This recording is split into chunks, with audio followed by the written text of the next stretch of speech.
Alright, Design und damit herzlich willkommen zu einer weiteren Folge Shakes and Fidget. Ein Update des Kriegers auf EU9.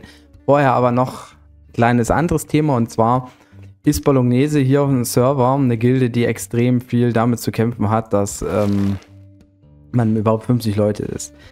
Ja, und dann über alle Tage hinweg, dass überhaupt mal 50 Leute drin waren, das war fast nie der Fall. Und ich kann der Gildenleitung jetzt nicht die Schuld geben, wobei man wahrscheinlich sagen kann, dass prinzipiell die Aktivität als solches der Gildenleitung vielleicht nicht ganz so hoch ist.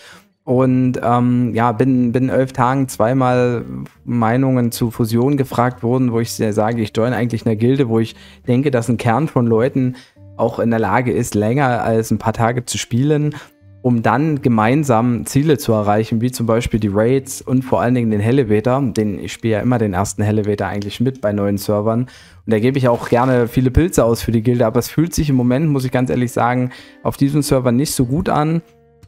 Zumal, wenn Fusionen vorgeschlagen worden sind, mit Gilden vorgeschlagen, wo ich jetzt sage, nee, da würde ich jetzt auch nicht gerne mitgehen wollen. Und ich sag's so, wie es ist. Ich habe bei den Lemma-Legenden angefragt beim El-Chefe, weil erstens ja schon auf EU7, der Gemüsegarten, da haben die mich ja schon eigentlich immer angefragt. Und ich würde gerne auch mit El-Chefe mal zusammen spielen. Das hatte sich jetzt hier irgendwie nicht ergeben, weil ich meistens nur im Discord gucke.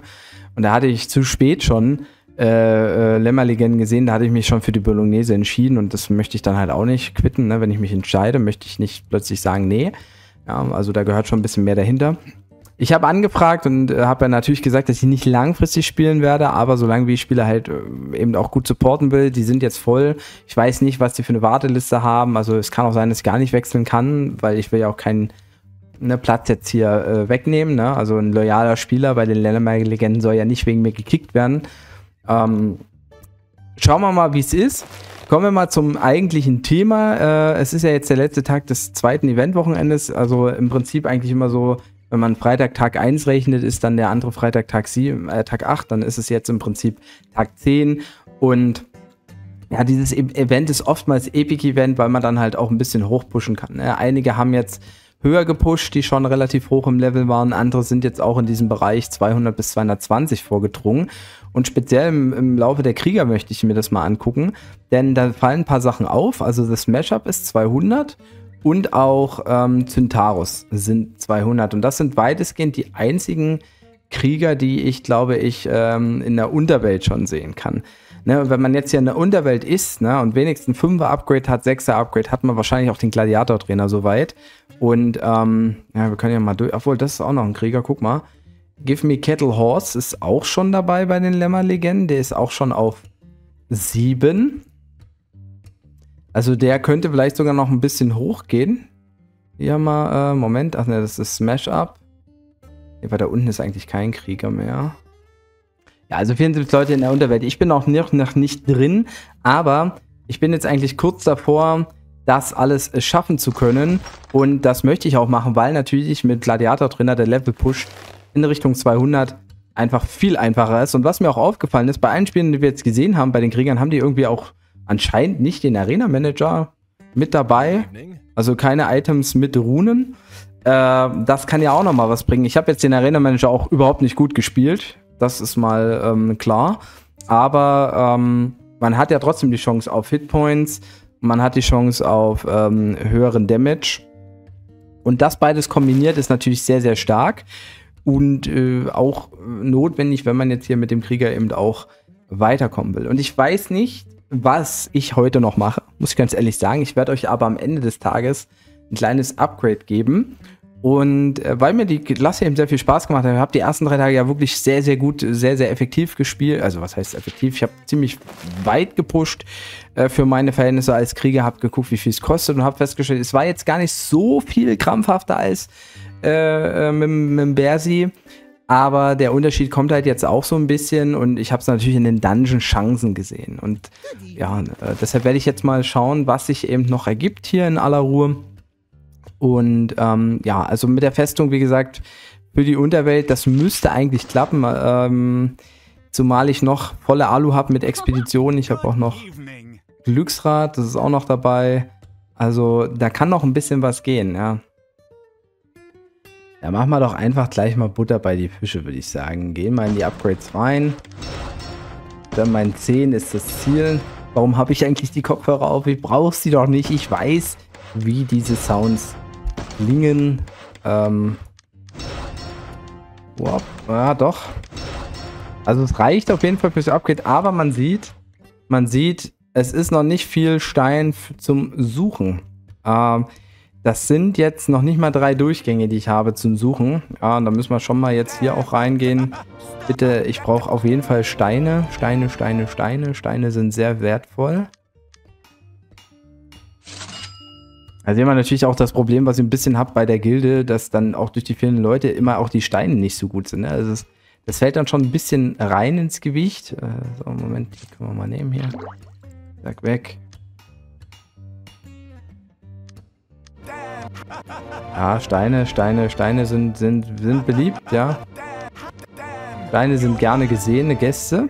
So. Ja, das sieht schon ein bisschen freundlicher aus. Also jetzt haben wir 3000 Steine,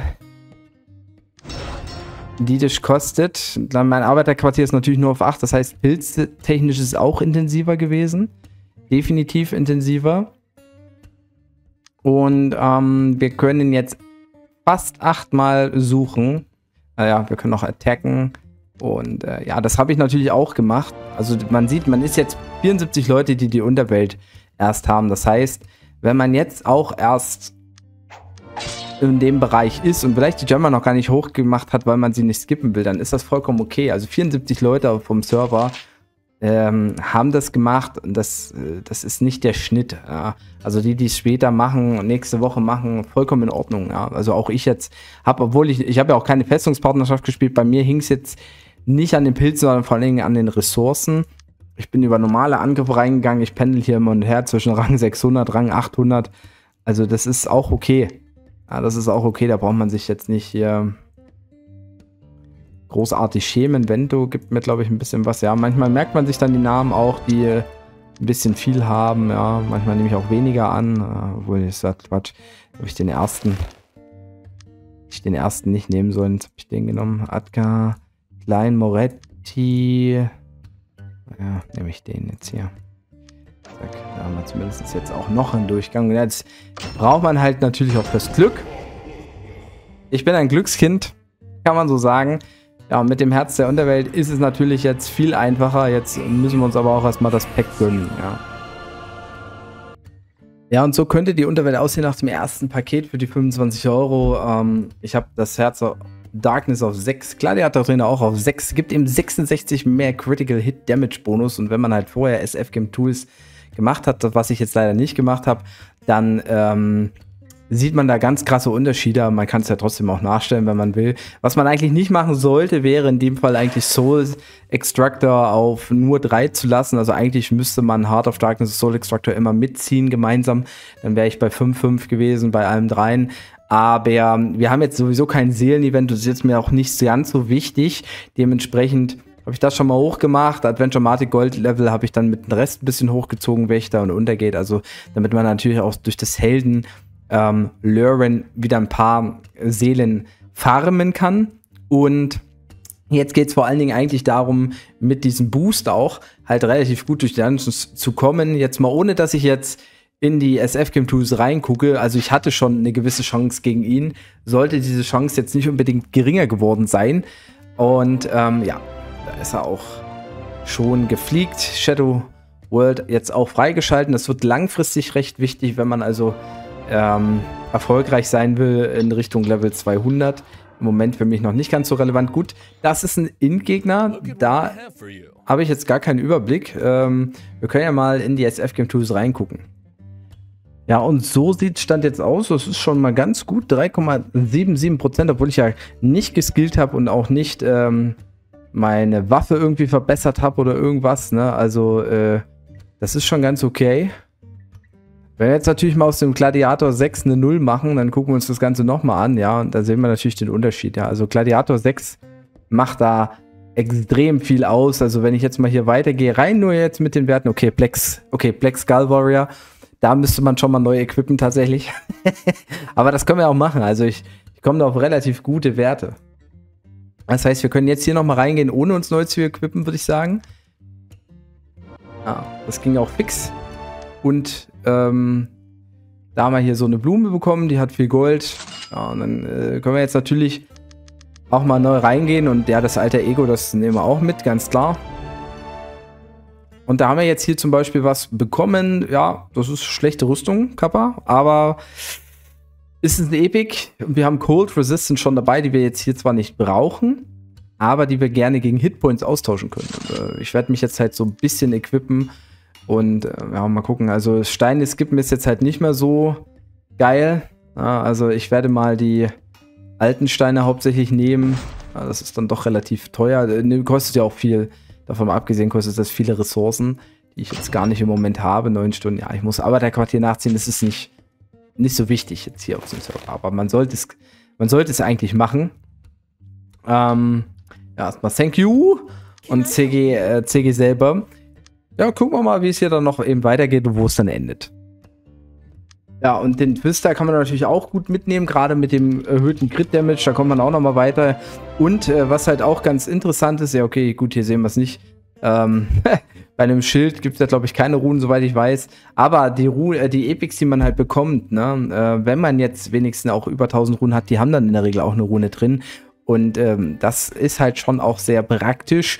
Ja, ich weiß gar nicht, ob ich glaube, das werde ich gar nicht tauschen. Nee. Ja, und das war jetzt gefühlt eine Achterbahnfahrt. Es ist gerade 0:06 Uhr, also Montag hat gerade erst begonnen. Und ich muss jetzt mal gucken, dass ich gleich hier Blackwater Swamp unterwegs bin. Aber ja, also es ist so viel passiert. Ich habe ein bisschen gepusht im Level. Ja, also mal von den Dungeons, den kann ich theoretisch schaffen. Ich habe auch ein paar Tries gegeben, aber der wollte nicht fallen. Und in der Schattenwelt, sage ich mal, hat es jetzt auch schon angefangen. Da habe ich ein bisschen das Problem, dass ich mit der Fortress oder mit den Ressourcen echt ein bisschen hinterherhänge jetzt nach dem Gemini 10 Push, weil ich irgendwann hier auch Schlüssel brauche. Und ob ich die kriege, weiß ich ja nicht.